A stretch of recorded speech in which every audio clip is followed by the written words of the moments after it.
ታውቃኛለህ፣ አውቃለሁ። አበበች እናትህ መጀመሪያ ቤትህን ገበናህን ጓዳ ጉድጓዳ አጽዳ።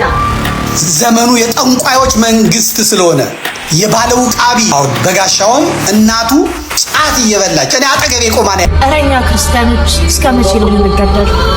አንተ ቦታና ቦታ ጠንቆላ ነው። እኔ አንተ ቤት ሰበርና አዲስ በሆነ መረጃ ተመልሼ መጣሁኝ። በጋሻው ደሳለኝ ላይ እንግዲህ የሚያስማማንን ሁለት መረጃ ይዤላችሁ መጥቻለሁኝ። ዘመድኩንን የማናምነው ከሆነ እንግዲህ አንዲት ሴት ወጣለች፣ አውቃለሁ የእናት ስም አበበች፣ እንዲሁም ደግሞ በግፍ የተውካት የመጀመሪያ ሚስት እንጆሪ ትባላለች ብላ እንግዲህ ያወጣችሁ ብዙ መረጃዎች አሉ። እሷን ወይ ዘመድኩንን አይተን እንግዲህ የራሳችንን ሐሳብ የምናስቀምጥ ነው የሚሆነው። የዛሬው መረጃችን ከእሳትም በላይ እሳት ነው። ከዚህ ቪዲዮ እንጀምር። ሁላችሁም ኮሜንት ላይ የገባችሁ አሜን በሉ። አሜን ሳትሉ እንዳታሳልፉት። ነገ ጥቅምት 27 የዓመቱ ቸሩ መድኃኔዓለም ነው። አንድ ምርቃት ልመርቃችሁ።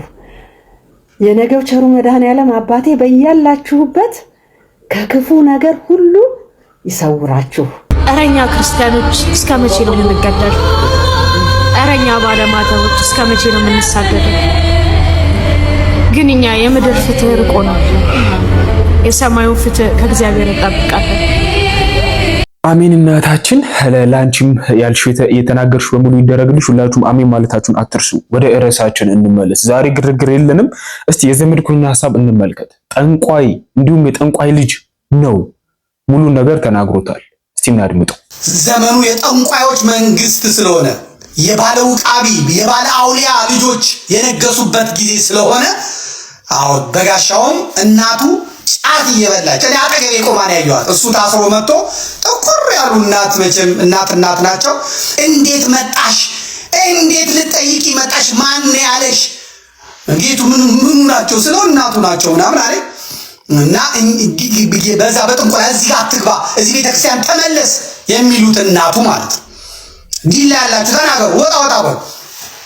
ይሄ የጠንቋይ ልጅ ዛሬ በቤተ ክርስቲያኒቷ ውስጥ ጉሮሮ ላይ ቆሜ ተደብድቤ ታስሬ ተገርፌ ሻሸመኔ ላይ ያንን ሁላ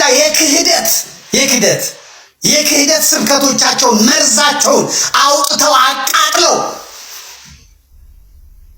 የተሰራውን ዛሬ ቀን ጠብቆ የጴንጤ መንግስት ስለሆነ የብልጽግና ወንጌል መንግስት ስለሆነ ዛሬ በሞቱት ወገኖቻችን እንዲህ ሲል ሰማሁት። እስቲ እንስማው። ቀጥል። ለመጀመሪያ ጊዜ ካሴቱ የተቃጠለው ሻሸመኔ ቅዱስ ሚካኤል ቤተክርስቲያን ታስታውሱ ሰዎች፣ ዘመን ጠበቀ፣ እግዚአብሔር ጊዜ ጠበቀ፣ ሻሸመኔ ለቆሳት። ማንም ሰው አሁን ላይመስለው ይችላል። አንተ ባሪያው እኮ ነኝ። አሁን ያ ሁሉ ተረስቶ ተጠቃን እንዲሆንን እንዴ አንተ ምን አድርገህ ነው ባለማህተሞች የታረዱት? አንተ ምን አድርገህ ነው ቄሱ የታረደው? አንተ ምን አድርገህ ነው ቤተ መቅደሱ የተለኮሰው በሳት? አንተ ምን አድርገህ ነው? ወይ አንተ ወይ አባቶች ድሮ ምን አድርገው ነው?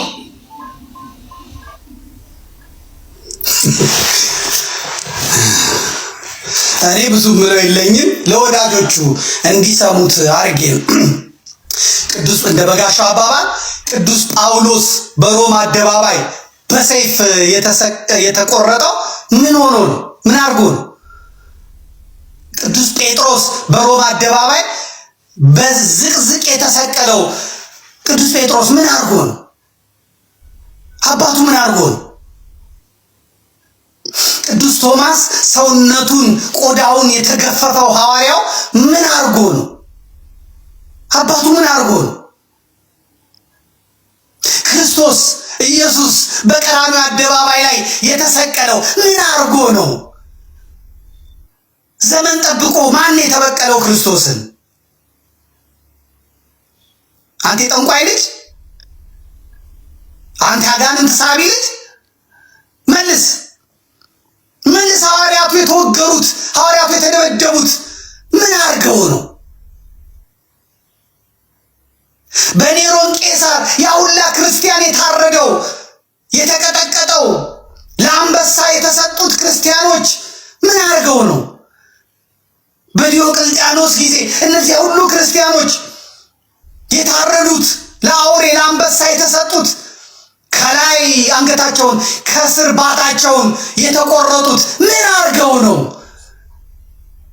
ምን አድርገው ነው? በጋሻው ዘመን ሰጠ፣ አንተም ቅሉ ድንጋይ ሰባሪ ሆንክ። ድንጋይ ሰባሪ ሆንክ። አሁን እነዛ ሕፃናት ምን አድርገው ነው? በየዘመኑ እየተነሱ ክርስትናን የሚያጠፉት ሰዎች ክርስቲያኖቹ የሚጠፉት ምን ስላደረጉ ነው? ኃጢአት በደላቸው አባቶቻቸው ግፍ ስለሰሩ።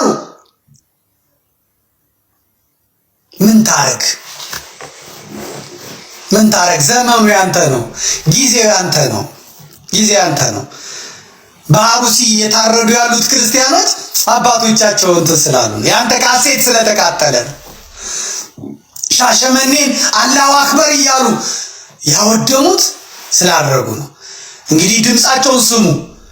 እነዚህ የበጋሻው ካሴት በመቃጠሉ ምክንያት አባቶቻቸው ኃጢአት በመስራታቸው ምክንያት በኦሮሞ የዋሃቢ እስላም የሚታረዱት ክርስቲያኖች፣ ኦርቶዶክሳውያን፣ አማሮች፣ ኦሮሞዎች ያለ ወላጅ የሚቀሩት እንደ በጋሻው አባባል ይሄ ነው። ይሄን አሳይልኝ እስቲ። አሰማው ከመጀመሪያ አድርገው አሰማው።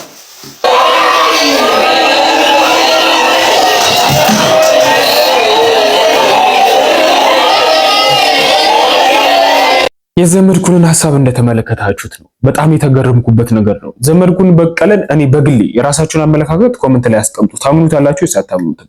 እኔ ግን ስለ ዘመድኩን የሚሰማኝን ነገር ልንገላችሁ። ዘመድኩን ከኛ የተሻለ ህይወት አሳልፏል። ያለበትም እድሜ ትልቅ ነው። ስለዚህ አመጣጡ ዝም ብሎ እንትን ያለ አይደለምና ከመሰረቱ ጀምሮ እነ ትዝታው፣ እነ ዘርፌ፣ እነ በጋሻው ብዙዎችን ማንሳት እንችላለን። ጓደኞቹ እንኳን ባይሆኑ አብረው በአንድ መስመር አልፏል። ዘመድኩን በቀለ ዛሬ በፖለቲካው በጣም ብዙዎች የሚያውቁት ቢሆንም የቤተ ክርስቲያን መምህር እንደሆነ ብዙዎቻችሁ ታውቃላችሁ። ስለዚህ ዘመድኩን በቀለ ከኛ ይልቅ ለነሱ ህይወት በጣም ቅርብ ነው። የሚያወጣቸውን መረጃዎች የማንቀበልበት ምንም አይነት ምክንያት ይኖራል ብዬ አላስብም። እና ስለ ትዝታውም የተናገራቸው ነገሮች አሉ። ልክ ናቸው። ሴት ደፍሮ ነው የወጣው። ምንም የሚታበይ ነገር አይደለም። በቃ ኢየሱስ ክርስቶስን ስላልሰበክን ነው የወጣ ነው ብለው እቺ ቤተክርስቲያን በዚህ ደረጃ ልጅ የሚገልጿት ነገር ግን ከውስጣቸው በጣም ብዙ መርዝ እንዳለ የተመለከትነው ነው። ዘርፌን እንመልከታል። ጥፋት እኮ ላይኖርባት ይችላል። ነገር ግን የወጣችበት መሰረት ከዘፈን ህይወት መጣች። የቤተክርስቲያን ትምህርት አልተማራችም። ቀጥታ ወደ መዝሙር ነው ሄደችውና ስለዚህ በዚህ ዘመን እንኳን ከሌላ ከዓለማዊ ህይወት መጥተው ወደዛ ህይወት ይቅርና ሰንበት የተማሩት እንኳን እያስቸገርን ያለ ነውና ስለዚህ ዘመድኩን ያነሳው ሐሳብ በበጋሻው ላይ በጣም ልክ ነው ብዬ አምናለሁኝ። የዘመድኩንን አትቀበሉት። እስቲ የዚህችን እህት ደግሞ ድምጽ ላስመልክታችሁ። ታውቃኛለህ? አውቃለሁ። አበበች እናትህ ባላውሊያ ናት። አንተ ኦርቶዶክስ መጥተህ የመናገር ሞራል የለህም። መጀመሪያ ቤትህን፣ ገበናህን፣ ጓዳ ጉድጓዳ አጽዳ። ከጥንቆልና ውጣ። ጴንጤንም አትወክልም፣ ኦርቶዶክስንም አትወክልም፣ ሙስሊምንም ምንንም አትወክልም። አንተ ቦታህና ቦታ ጥንቆላ ነው። እናት ባላውሊያ ናት። አንተ ደግሞ የእናት ስማ በለው ነበርክ። እነ ትዝታው ወደ አዌ ቤተክርስቲያን ሄደው አገልግሎት ሲጀምሩ ተከትለ መጣክ። ምንም አባ መጽሐፍ ቅዱስ አንበበ ማታቅ። ከድሮም እኮ አንተ እንዲና እንዲነ 5% ነው እምነት፣ 5% አይሞላ። አታጭበርብር። አውቃለሁ። እንጆሪ ሚስትህን ድንግልናዋን ወስደ የካድካት ዲላ ከተማ ውስጥ አቀልሃለሁ። እንጆሪ ትባላለች። አንተ ከካ እውቅናው ሲመጣ የጣልካት ልጅ እንድሽ ብለህ ሃይማኖቴ ከዚህ በኋላ አንድ ቃል እኔ ሃይማኖት ላይ ኦርቶዶክስ ላይ ይዘባበታለሁ አወራለሁ ብትል ሌላ ጉድህን ደግሞ ዘረግፍላለሁ። እየነገርኩ ነው። እንግዲህ እህታችንን መልእክት እንደተመለከታችሁት ነው። አሁን ማንን እንመን ነው ለሁላችሁም የምጠይቃችሁ ጥያቄ። በእኔ በኩል የራሴን ሐሳብ ልንገራችሁ፣ እናንተም ኮሜንት ላይ አስቀምጡልኝ። ሁለቱንም ነው የምቀበላችሁ እውነቱን ለመናገርና በነገራችን ለቤተ ክርስቲያን ውስጥ አገልጋይ ሆነን የምናያቸው እህት ወንድሞቻችን ልክ እንደኛ ሰው ናቸው። ስጋ የለበሱ መላእክቶች ምናምን አይደሉም። በብዙ ፈተና ውስጥ ያልፋሉ፣ በብዙ መከራ ውስጥ ያልፋሉ። ይሄ ደግሞ እነሱን የሚያስተች ነገር አይደለም። ሰው እስከሆኑ ድረስ ሊፈተኑበት ሊወድቁበት የሚገባ ነው። እውነት ትዝታው ሳሙኤል እኮ ሴት ደፍረዋል ስንል ምንም የሚገርም ነገር አይደለም። በቃ ካህን ነበረ፣ ታቦት ይሸከም ነበር፣ አገልጋይ ነበረ፣ ኃጢአት ሰራ። ምንም የሚደንቅ ነገር አይደለም። ምክንያቱም አባቶቻችንን አሁን ቅድስና ላይ እንኳን የደረሱትን እነ ሙሴ ጸሊምን ተመልከቱ፣ እነ ግብፃዊት ማርያምን ተመልከቱ። ያሳለፉበት ህይወት የዝሙት ህይወት ነበር፣ ግን ቅድስና ላይ ደርሰዋል። እነ ትዝታው ለምን ከሴት ደፈሩ ወይ ከሴት ጋር ለምን ተኙ አይደለም፣ ችግር የለውም። ሰው ናቸው፣ ስጋ ለብሰዋል፣ ይሳሳታሉ። ይሄ ምንም የሚቀፍ ነገር አይደለም። ምክንያቱም የኛንም መጨረሻ ስላልተመለከትን ማለት ነው። ልክ እንደ ቅዱስ ጳውሎስ ሩጫችንን እስክናበቃ ድረስ በብዙ መከራ ውስጥ እናልፋለን። ይሄ የታመነ ነገር ሊሆን ይገባዋል። ስለዚህ አሁንም እነ ትዝታውን ሴት ደፍረዋል ብለው ዝም ብለን እነሱን ለመተቸት የምንናገረው ነገር አይደለም። ሴት ደፍረዋል፣ ወድቀዋል፣ በብዙ ኃጢአት ውስጥም ያለፉ አባቶች ሊኖሩ ይችላሉ። ነገር ግን ለምንድን ነው ከቤተ ክርስቲያን የወጡት? ከዛ ውጪ ደግሞ ለምንድን ነው ቤተ ክርስቲያንስ የሚሳደቡት? ይሄ ነው ዋናው መልእክታችንና በጋሻው ላይ ስመጣላችሁ ሁለቱንም ነገር አምናለሁ። የእህታችንም ነገር የተናገረችው እውነት ነው። ከኔ ይልቅ እሷ ነው ልትታመን የሚገባው። ቅርቡ ባትሆን በዚህ ደረጃ ላይ ኮንፊደንስ ታወራለች ብዬ አላምንም። መረጃም እንዳላት እየሰማን ነው የምንገኘው። ዘመድኩንም ከኛ ይልቅ ቅርቡ ነውና ስለዚህ በጋሻው ላይ የተነሱት ሐሳቦች ሙሉ በሙሉ 100% የሚቀበላቸው ነገሮች ናቸውና እባካችሁ እነ በጋሻው እነ ትዝታው እነ ዘርፌ ከዚህ ቤተ ክርስቲያን የወጣችሁ ሰዎች ጆሮ ካላችሁ ስሙ። መውጣታችሁ አንድ ነገር ነው። ነገር ግን ደግሞ በገዛ ኃጢአታችሁ ወድቃችሁ ማንም በኃጢአታችሁ ሳይፈርድባችሁ ቤተክርስቲያን ላይ ልጋጋችሁን የምታሳርፉ አላችሁ። እንደዚህ ብዬ ለመናገር ፈልጌ አይደለም፣ በጣም መጥፎ ቃል ነው አምናለሁ። ግን አንዳንዴ ደግሞ ይገባችኋል። በጣም ከልክ በላይ ሲሄዱ ከዚህ በላይ ምንም የሚገልጽበት ነገር የለምና በጣም ነው የምታሳፍሩት፣ በጣም ነው ያዘንባችሁ። አሁንም ግን እኛን ሳይሆን መመልከት ያለባችሁ የቤተክርስቲያንን ፍቅር ነው። ክርስቶስን ተመልከቱ። መመለስ ካለባችሁ ተመለሱና ለካሴት ብላችሁ ግን የክርስቲያኖች ደም እንኳን ፈሰሰ በዛ ካሴት ውስጥ ይሄን የምንፍቅና ትምህርት ሊኖር ይችላል። እውነቱን ለመናገር እኮ መሰረታችሁና መጨረሻችሁ በጣም የሚያሳዝን። ስለዚህ አሁንም ልባችሁን ስበሩ። የሚፈርድባችሁ አንድ ክርስቲያን ሳይሆን የቤተ ክርስቲያን ራስ ሆኖ ክርስቶስ ነውና እባካችሁ ተመለሱ። ለማንኛውም በጋሻው ባነሳው ሐሳብ እኛ ኦርቶዶክሳውያን ብቻ ሳንሆኑ ፕሮቴስታንት ወንድሞቻችን ምን አስቀምጡ እስቲ አማንን እናድምጡ። ለመጀመሪያ ጊዜ ካሴቱ የተቃጠለው ሻሸመኔ ቅዱስ ሚካኤል ቤተክርስቲያን ነበር። ታስታውሱ ሰዎች፣ ዘመን ጠበቀ፣ እግዚአብሔር ጊዜ ጠበቀ፣ ሻሸመኔ ለኮሳት።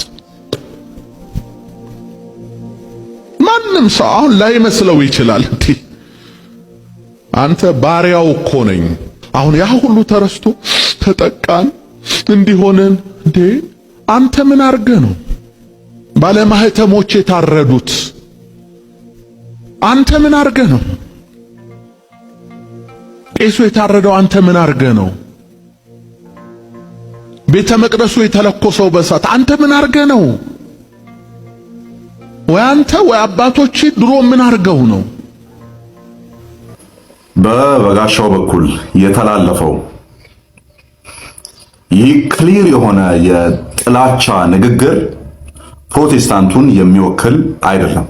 ይሄንን አፊርም ላደርግላችሁ እችላለሁ። ምክንያቱም የትኛውንም ነባር የሆኑ የፕሮቴስታንት ምዕመናንን ብንጠይቅ አንዳች ኦርቶዶክስ ላይ የሚደርስ በደል እግዚአብሔር እየተበቀለ ደም እያፈሰሰ እየተበቀለልን ነው ብሎ የሚያስብ ፕሮቴስታንት የለም። የምናነሳቸው ሂስቶሪካል ክሌሞች ሊኖሩ ይችላሉ። እንደዚህ ሆነን ነበር የምንላቸው ነገሮች ይኖራሉ። እግዚአብሔር ግን ደምን በማፍሰስ ህንፃን በማንደድ ይመልሳል፣ እየሆነ ያለው ነገር የዛ መልስ ነው ብሎ የሚያስብ አንድም ጤነኛ ፕሮቴስታንት የለም። በጣም የገረመኝ ካሴቱ ተቃጠለ በዛ ቤተክርስቲያን፣ ደህና አሁን ቤተክርስቲያኑ ተቃጠለ ኦር ነደደ እና ሌሎች ዳሜጆች ደረሱ። ኦኬ፣ ያኔ ስትሰብክ የነበረው የእውነትን ወንጌል ነው አይደለ? የምትወዳቸው የነበሩ ኦርቶዶክስ ድናለች ብለህ አምነህም ነው በዚያ ውስጥ ረጅም ዘመን ስታገለግል የቆየኸው። አንተ ከዛ ስትወጣ ኢሚዲየትሊ ወደ አለመዳን ተቀየሩ።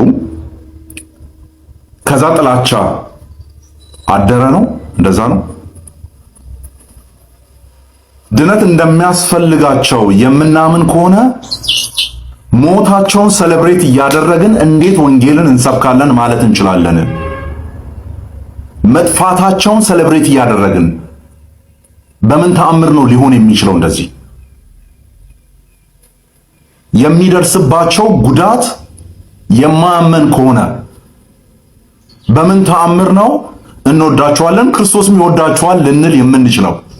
ነው ወይስ ኢየሱስ ይወዳቸዋል የሚለውን እሱ ይወዳቸዋል እኛ ግን አንወዳቸውም እያልን ያለነው? ይሄ ግልጽ ጥላቻ ነው፣ ወንጌል አይደለም። ይሄ የፕሮቴስታንትም አቋም አይደለም። ኦርቶዶክሳውያን ወንድሞቻችን የግለሰቡ የግሉ አቋም ነው።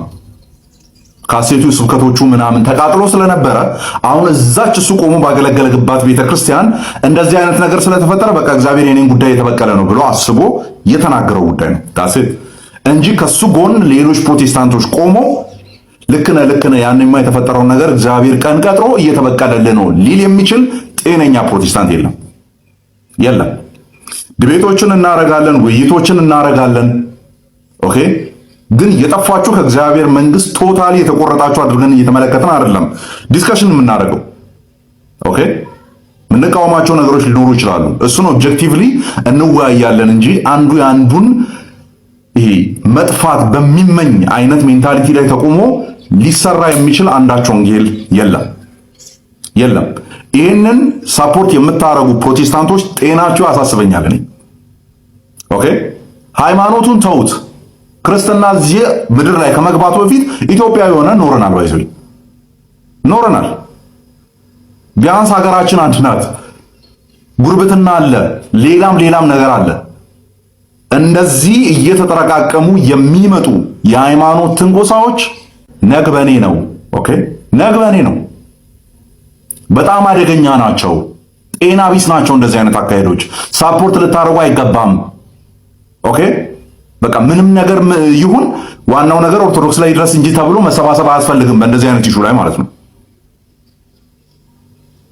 ስለዚህ ዛሬ ላይ ጤናማ የሆነም ፕሮቴስታንቶች እንደዚህ አይነት ነገሮችን እናወግዛለን። የምንቀበለው ጉዳይ አይደለም። እውነት በርቶልናል ብለን በምናምንበት በእነዚያ ኢሹዎች ላይ ዲስከስ እናደርጋለን። ወደኛ እንድትመጡ እንፈልጋለን። ህይወትን አግኝተናል ብለን በምናምንባቸው ነገሮች ላይ ከኛ ጋር ህብረት እንድታረጉ እንፈልጋለን። ሞታችሁን ግን እየናፈቅን አይደለም። ቀሳውስቶቻችሁ እየተገደሉ አይደለም። ማንን ነው የምጠራው? ከሞተ በኋላ ማንን ነው የምጠራው? ኦልሬዲ መሰባሰቢያው ከፈረሰ በኋላ ነው ወይስ መሰባሰቢያው ከተመታ በኋላ ማረፊያ የለውም እና ብዬ ነው ወደዚህ የምጠራው? ጤነኛ አይደለም እንደዚህ አይነት አካሄድ። ፕሮቴስታንቶች ይህንን የደገፋችሁ ይህንን ንግግር የማታወግዙ ለይቻላይም ይህን ንግግር ከተናገረው ግለሰብ ማለት ነው ፈቃደኛ ከሆንክ ንስሐ ግባ። እግዚአብሔር ያንተን መሰደድ ተበድያለሁ ብለህ የምትቆጥራቸውን ነገሮች መዳን ይገባቸዋል መውጣት አለባቸው ብለህ የምታምናቸውን አካላት ደም በማፍሰስ አይክስም። መጽሐፍ ቅዱስ አይደለም። ወንድማችን አማን እናመሰግናለን። የተለየ ሐሳብ የለኝም። ኢኦቲሲ እንግዲህ አሁን ተቃውሞ እየደረሰበት ነው የሚገኘው። ትዝ ካላችሁ ከወራቶች በፊት በአንድ የእመቤታችን ቤተክርስቲያን ሲሰራ በጣም ብዙ እንጨቶች ወድቀው ክርስቲያኖች ሞተዋልና አባቶችም ክርስቲያኖችም እንጨቱ ላይ ሲጮሁበት ነበረ። ምክንያቱም እንጨቱ ምንም የሚዋጋለት ወገን የለውም፣ ኦልሬዲ ተፈጥሮ ነውና። ነገር ግን በክርስቲያኖች ላይ አሁን መከራን የሚያደርሰው አንድ አካል አለ። ያንን አካል ግን ላለመናገር ዝምታን የመረጡ ብዙ ተቋማቶችና አባቶች አሉን። እስቲ እነዚህን ቪዲዮዎች ላስመልክታችሁና ሐሳብ ሰተን እንጨርስ። እዛ የሆነ ቤተክርስቲያን ሲጎበኝ እንጨት ተሰብሮ ብዙ ሰው ሞተ። እንጨቱ ዘር ስለሌለው ብዙ ሰው ወቀሰው። ያው ማለት ነው ተሰበረ ተብሎ ማለት ነው። ብሔር የለውም። ብዙ ሰው በቃ ከመንግስት ከቤተ ክህነት በቃ ሐዘን ያልገለጠ የለም። ለሞቱት እሺ እነዚህ ሰዎች እኮ ቤተክርስቲያን ውስጥ መጥቶ ተተኩሶ ቢገደሉ እርግጠኛ ነኝ መግለጫ የሚያወጣ የለም። እንጨት ስለሆነ ብሔር ስለሌለው ቋንቋ ስለሌለው ተወቀሰ። እንጨት ተሰብሮ እየተባለ ማለት ነው። በጣም ነው የሚያሳዝነው። ለዛ የተንጫጫ ሰው ማተቡን አስሮ በመገኘቱ ክርስቲያን ሆኖ በመገኘቱ ለተገደለ ሰው ያለ ወላጅ ለቀሩ ህፃናት የማይራራ ሚዲያው ራሱ ዘግይቶ ነው የሚዘግብ። ማህበረሰቡን ራሱ ይቀድማል። አንዳንዴ በጣም የሚገርመኝ እንደው የቤተ ክርስቲያናችን ብቻ አይደለም የሀገራችንን ጉዳይ ቢቢሲ አልጀዚራ ከዘገቡ በኋላ ኢቢሲ ይዘግባል። በጣም የሚገርመኝ በጣም እንዴት መርገም ምን እንዴት ምናችን እንዳገር ራሱ ማለት ነው። አዎ እና ኢኦቲሲማ ኢኦቲሲ በጣም ደግሞ የሚያስቀይመው ምን መሰለህ?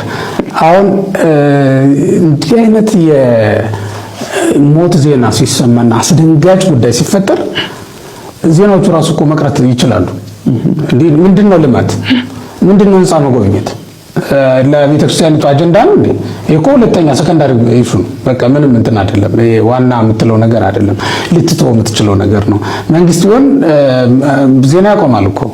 አንድ ሰው መንግስት በጣም ያከብረው በሀገሪቱ ዘንድ በጣም የተከበረ ሰው ከሞተ ዜና ይቆማል።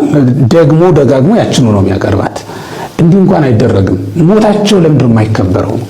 በሌላው ዘንድ የተከበረው የክርስቲያኖች ሞት ሌላውን ያስደነገጠው የክርስቲያኖች ሞት ቤተክርስቲያኑ እናንተ ቤተክርስቲያን መከራ ሲደርስባት አታውቋትም። ሁልጊዜ የምታውቋት ቤተክርስቲያን ሰርግ ያላት፣ ድግስ ያላት፣ የምትታረዷ፣ ልጆቿ የሚቃጠሉባትን ቤተክርስቲያንን አታውቋትም። ለነገሩስ ለምን ብላችሁ ለቤተክርስቲያን ድምጽ ትሆኗታላችሁ? ለምን ብላችሁ መግለጫ ታወጡላታላችሁ? ምክንያቱም በሰማዕታቱ ሞት ላይ አበል የለም፣ ደሞዝ የለም። ለማንኛውም መባ የምትቀበሏቸው ምዕመናን እየሞቱላችሁ ነው። ህንፃ ለንግድ እያቋቋምን ነው እያላችሁ ገንዘብ የምትሰበስቡባቸው ምዕመናን እየሞቱ ነው። አልሰማችሁ እንደሆነ መርዶን ንገራችሁ። ደሞዝ የሚከፍላችሁ ምዕመን እየሞተ ነው። ጉቦ የምትቀበሉበት ምዕመን እየሞተ ነው። የሻሽ አምጣ፣ የቀበቶ አምጣ፣ የምን አምጣ እያላችሁ መከራ ፍዳውን የምታበሉት ምዕመን እየሞተ ነው። ጥልቁ ቀርቶ ለኩነኔያችሁም ቢሆን ጩሁላት። ለነገሩ የሰማዕታት ሞት ለአበልና ለጉቦ አይመችም። በዚህም ይሁን በዛ ግን አንድ ነገር ማወቅ ያለብን ሲያንኳኳ ያልሰማችሁት ምዕመን ነገ ስታንኳኳ ላይሰማችሁ ይችላል። ማንን ነው ፍትህ እየጠየቅን ያለው? ይሄ ቪዲዮ 5 እና 10 ጊዜ ለሌሎች ደርሰን ኮፒ ሊንክ እና ሼር አድርጉልኝ። ማንን ነው ፍትህ እየጠየቅን ያለ ነው? አብያተ ክርስቲያናት ሲቃጠሉ፣ ኦርቶዶክሳውያን ሲገደሉ ማንን ነው ፍትህ የምንለው በሶሻል ሚዲያ? የትኛው ማን? አሜሪካ ነች? ራሽያ ነች? ማን ነው ይህን ፍትህ የሚሰጠን? ጥያቄያችን ትክክል አይደለም። ፍትህ የምንጠይቀው በዓለም ባሉ ሚዲያዎች ኢንፍሉዌንስ ተደርጎ የክርስቲያኖች ግድያ እንዲቆም አይደለም። ዓለም እንደዚህ አይነት ፍትህ የላትም። ዓለም እኮ ጌታችንን የሰቀለች ነች። ዓለም እኮ የጌታችን ኢየሱስ ክርስቶስን እውነተኛ ተከታይ የሆኑ ሐዋርያትን የሰቀለች የገደለች ነች። ዓለም እኮ ብዙ መነኮሳትን በናግራን በተለያዩ ዓለም ሀገራት ክርስቲያን በመሆናቸው ብቻ የገደለች ነች። ዓለም የትኛውን ዓለም ነው ፍትህ የምንጠይቀው? ግድያ ነገም ከነጎዳ ይኖራል በምድራችን ክርስቲያን በመሆናችን ብቻ። ለሱ ብለን ዋጋ ለከፈሉ ለነዚህ ክቡራን ምዕመናን ቅዱሳን ሰዎች እዚህ ዘመን እንደዚህ አይነት ለሃይማኖቱ ዋጋ የሚከፍል ምዕመን እግዚአብሔር በመፍጠሩ ትክክለኛ ፍትህ ግን ሰማይና ምድርን ከፈጠረው ከክርስቶስ ኢየሱስ ነው የሚገኘው። እግዚአብሔር ነው ፍትህ ሊያደርግልን የሚችለው። ፍትህ ሊሰጠን የሚችለው የድንግል ማርያም ልጅ ኢየሱስ ክርስቶስ ነው። ወደሱ የሚደርስ ጩኸት ደግሞ በቲክቶክ እና በፌስቡክ ቦይኮት አይሆንም አልመሰለኝም። እኔ እንደዛ ከልባችን አንተ እርዳን፣ አንተ አግዘን፣ ጌዲዮንን የረዳህ እኛንም እርዳን ልንለው ይገባል እንጂ ማን ነው አሜሪካንሽ የምታድነን? ራሽያንሽ የምታድነን? ማን ነው የሚያድነን? እኛን ለማን ነው ፍትህ እያለን ያለነው? አልገባኝም።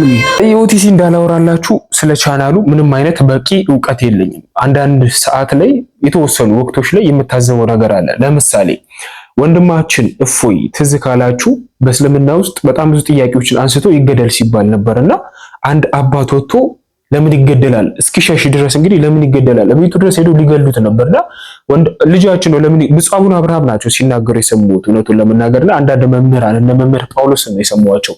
ከዛ ውጭ ግን የቤተ ክርስቲያን አባቶች ሊቃነ ጳጳስ ምንም ሰምተዋል። እውነቱን ለመናገር እነ ብፁዕ አቡነ አብርሃም የሰሙ ሌሎች አይሰሙ ማለት አይቻልም። ሰምተዋል። ግን ስለ እፎይ ማንም የተቃወመለት ነገር የለም ከወንድሞቹ በስተቀር ከእህቶቹ በስተቀርና ከዛ ውጪ ደግሞ ኢኦቲሲ እንደ አንድ የክርስቲያን ተቋም ወይም ቻናል ብዙዎች ነገር ሊዘገብበት ይጠበቅበት ነበር ሊናገር። በዛ ወቅት ግን ስለ እፎይኛ በቻለው መጠን ከእግዚአብሔር በታች ድምጽ ስንሆን እፎይ አይታሰር ምንም ያደረገው ነገር የለም ብለን ስንጮ ኢኦቲሲ ግን በዛ ወቅት ምን ብሎ ለቋል? የታዘብኩት ነገር ከእስልምና የተሰጠው ለአንድ ቤተክርስቲያን ከእስላም ወገኖቻችን የተሰጠ መሬት ነበርና እነ አቡ የእስላሞቹን አባትና እናት ስም እየጠሩ እንግዲህ ኢብራሂምን እንዲሁም የእናትየዋን ስም እየጠሩ ምን ብለው ነበር? ይሄንን መሬት የሰጡን እስላሞች ናቸውና እስላሞችን እናመሰግናለን እያሉ በዛ ወቅት ሲናገሩ ነበርና አታመስግኑ አይደለም። ነገር ግን ስለ እስልምና የሚወራበት ታይም አይደለም እውነቱን ለመናገር ለምን ይገደል እየተባለ ስለነበር በዛ ወቅት ግን ኢኦቲሲ ቻናሉን ከፍቶ እስላሞች ፍቅር ናቸው፣ ይሄንን መሬት እኮ ሰጥተውናል፣ ስለዚህ እናመሰግናለን የሚል ፕሮግራም ሰርተው ሲያቀርቡላቸው ነበር። አሁን ምን ማለት ነው? በዛ ወቅት እኛ ስለፎ እንታገላለን፣ እነሱ ደግሞ ከነሱ ጎን ሆነው ድጋፍ ሲያቀርቡ ነበር። እኛ ከእስልምና እህት ወንድሞቻችን ወገኖቻችን ጋር ምንም አይነት ጸብ የለብንም።